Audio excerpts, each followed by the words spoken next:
একজন আলেম হিসাবে, একজন মাদ্রাসা শিক্ষায় শিক্ষিত হিসাবে, রাজশাহী ইউনিভার্সিটি থেকে মাস্টার্স ডিগ্রি নিয়ে ধানাইদা ফাজিল মাদ্রাসার সহকারী প্রভাষক হিসাবে আজকে আপনাদের সামনে দাঁড়িয়ে এই প্রতিশ্রুতি দিচ্ছি, নিয়মতান্ত্রিক ভাবে যদি আল্লাহ রাব্বুল আলামিন আপনাদের সহযোগিতায় বিজয়ী করেন, তাহলে আমাকে কোথাও কোনো পার্সেন্ট খেয়ে রাস্তাঘাটের উন্নয়ন আমাকে করতে হবে না। বয়স্ক, বিধবা, প্রতিবন্ধী ভাতার জন্য মানুষের দ্বারে দ্বারে যেতে হবে না। ইনসাফের ভিত্তিতে অত্যন্ত যারা যেখানে প্রাপ্য তাদের কাছে সেই প্রতিশ্রুতি মতো পৌঁছায় দেওয়ার যথেষ্ট চেষ্টা করবো ইনশাআল্লাহ। এর পাশাপাশি আজকে রাস্তাঘাট যা উন্নয়ন হলো, অনেক এই আন্দোলন সেই আন্দোলন, এই বক্তব্য ওই বক্তব্য দিল। আজকে মালিপাড়া রোডে একটু যান, 5 মাস হয় নাই মনে হয়, হুমায়ুন কবির হচ্ছে 5 মাসও তো হয় নাই মনে হয়। 5 মাসের ব্যবধানে রাস্তায় আজকে মাজার হয়ে উঠছে, অর্থাৎ রাস্তা খুলে মাটি উঠে গেছে। দোয়া চাইতে দাঁড়াইলাম আপনাদের সামনে। আমার মনে পড়ে 2014 সালে যখন ভারপ্রাপ্ত ভাইস চেয়ারম্যান ইলেকশনের জন্য প্রথম ঘোষণা হয়, প্রতীক নিয়ে নাটোর থেকে আসার সর্বপ্রথম এই হারোয়া পূর্বপাড়া মসজিদ থেকে দোয়া নিয়ে আমার যাত্রা শুরু হয়েছিল। এখানে ইমাম সাহেব অবশ্য উপস্থিত আছেন, উনি দোয়া করেছিলেন আমার জন্য, উনি তো মনে হয় ওনার দোয়ার মাধ্যমেই আমার যাত্রা শুরু। আল্লাহ শুকরিয়া, একচাটিয়া হারোয়া দল মত সকল শ্রেণীর মানুষের সমর্থন পেয়ে এবং গোটা উপজেলার প্রত্যন্ত অঞ্চল পর্যন্ত প্রতিটি মানুষের সমর্থন নিয়ে আল্লাহ রাব্বুল আলামিন আমাকে বিজয়ী করেছিলেন। আল্লাহ শুকরিয়া, আলহামদুলিল্লাহ। সীমাবদ্ধতা অনেক ছিল, অনেক চূড়ায় উতরায় এই 17টি বছর পরে আজকে আপনাদের সামনে দাঁড়ালাম।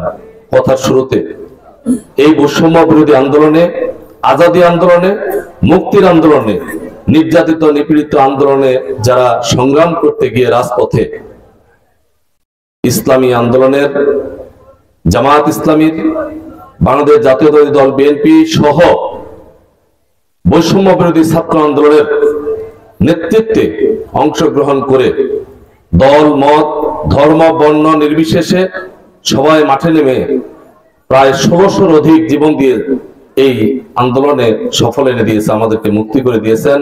সেই 1600 যারাই জীবন দিয়েছে তাদের প্রত্যেকের জন্য আল্লাহর কাছে দোয়া করছে, আল্লাহ যেন সবাইকে শহীদ হিসাবে কবুল করেন, সবাই আমিন। যারা পঙ্গু হয়ে আছেন তাদেরকে আল্লাহ রাব্বুল আলামিন সেহায়ে কুল্লিয়া দান করুক, সবাই আমিন। আমি দোয়া চাই আপনাদের কাছে, বেশি কথা বলবো না। প্রধান বক্তা হুজুরকে বসা রেখে কথা বলা মানে বেয়াদবি। আমি ব্যক্তিগতভাবে আজকে এমপি প্রার্থী হিসাবে আপনাদের সামনে দাঁড়িয়েছি। যে কোনো দলের থেকে কেউ না কেউ মনোনয়ন পায়, দলের সমর্থনে একক ভোটে কেউ কখনো নির্বাচিত হতে পারে না।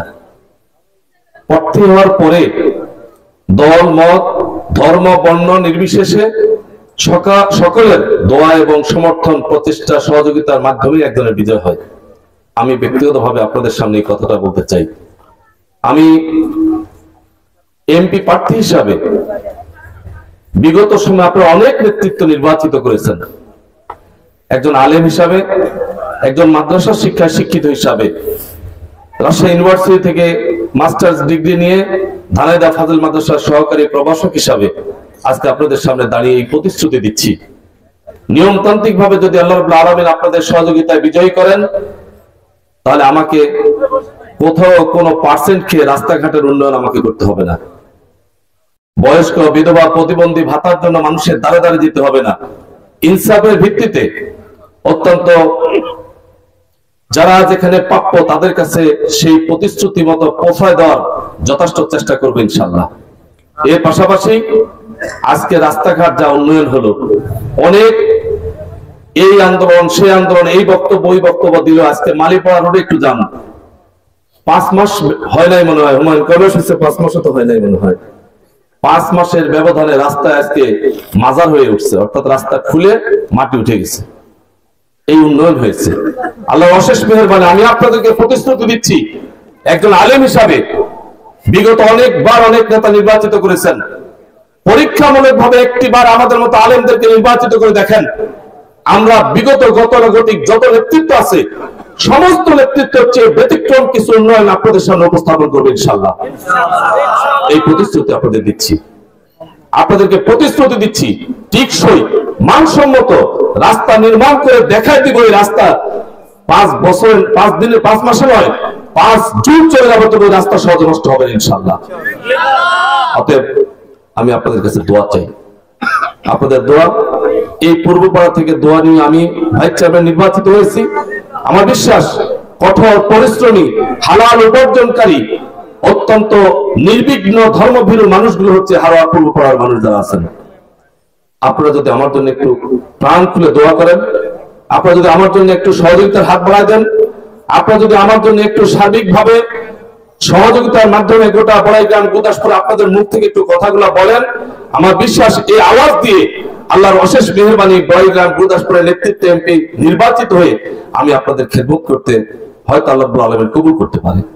এই জন্য আমি এই পূর্বপাড়ার সহ যারাই আছেন সবার কাছে আমি দোয়া চাই। এবং সর্বোপরি নসিহামূলক একটা কথা, আমাদের বৃদ্ধ বাবা মা যারা আছে, যুবকরা, অধিকাংশই জালসায় দেখছি যুবকদের কাছে বিনয়ের সাথে অনুরোধ করব, টাকা খরচ করে হজ করে নেকি অর্জনের চেয়ে নিজে বাবা মা বাড়িতে আছে নেক নজরে তাদের দিকে তাকালে একটি কবিলিয়ত যে সব আমার তোমার আমলনামায় লেখা হবে। আর যাদের বাবা মা জীবিত আছে প্রত্যেকেই নেক নজরে বাবা মার দিকে তাকাবা, সেবা করবা, তোমার বিপদ আপদ হলে তার পাশে যাবা, ইনশাআল্লাহ আল্লাহ মুক্ত করে দিবেন।